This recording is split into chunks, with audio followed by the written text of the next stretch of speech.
ത്രികോണാസനം. നട്ടെല്ലിനോ മുതുകിനോ പ്രശ്നമുള്ളവർ ഈ ത്രികോണാസനം ചെയ്യാൻ പാടുള്ളതല്ല. നിങ്ങളെക്കൊണ്ട് കഴിയുന്നത്ര മാത്രം ചെയ്താൽ മതി. കാലുകൾ തോളുകളുമായി നേർരേഖയിലായിരിക്കത്തക്കവണ്ണം വയ്ക്കുക. ദീർഘശ്വാസം എടുത്തുകൊണ്ട് വലതു കൈ മേൽപോട്ട് ഉയർത്തുക. ഉച്ഛ്വസിക്കുമ്പോൾ കൈ അരപ്പട്ടയുടെ ഭാഗത്തേക്ക് വളയ്ക്കുക. സാധാരണ പോലെ ശ്വസിക്കുക. കണ്ണുകളടച്ച് നിങ്ങളുടെ ശ്രദ്ധ മുഴുവനും സ്ട്രെച്ച് അല്ലെങ്കിൽ പിരിമുറുക്കമുള്ള ഭാഗത്ത് കേന്ദ്രീകരിക്കുക. സൗകര്യം പോലെ നിങ്ങളുടെ ഇഷ്ടാനുസരണം അതേ നിലയിൽ തന്നെ തുടരുക. പിന്നീട് മെല്ലെ ശ്വാസം ഉള്ളിലേക്ക് എടുക്കുമ്പോൾ ശരീരം നേരെ കൊണ്ടുവരിക. ഉച്ഛ്വസിക്കുമ്പോൾ കൈകൾ താഴേക്ക് കൊണ്ടുവരിക. ഇതേപോലെ തന്നെ മറ്റേ കൈകൊണ്ടും ചെയ്യേണ്ടതാണ്.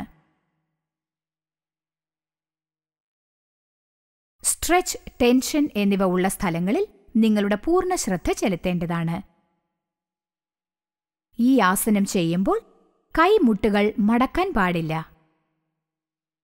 കൈ മുട്ടിൽ നിന്ന് നേരെയായിരിക്കണം, വളയരുത്. ഇപ്പോൾ റിലാക്സ് ചെയ്യുക. പ്രയോജനങ്ങൾ: ശരിയായ രീതിയിലുള്ള രക്തചംക്രമണവും മാംസപേശികളുടെ ഫ്ലെക്സിബിലിറ്റിയും നവോന്മേഷം നൽകുന്നതുമാണ് ഈ ആസനത്തിന്റെ ഉദ്ദേശ്യം.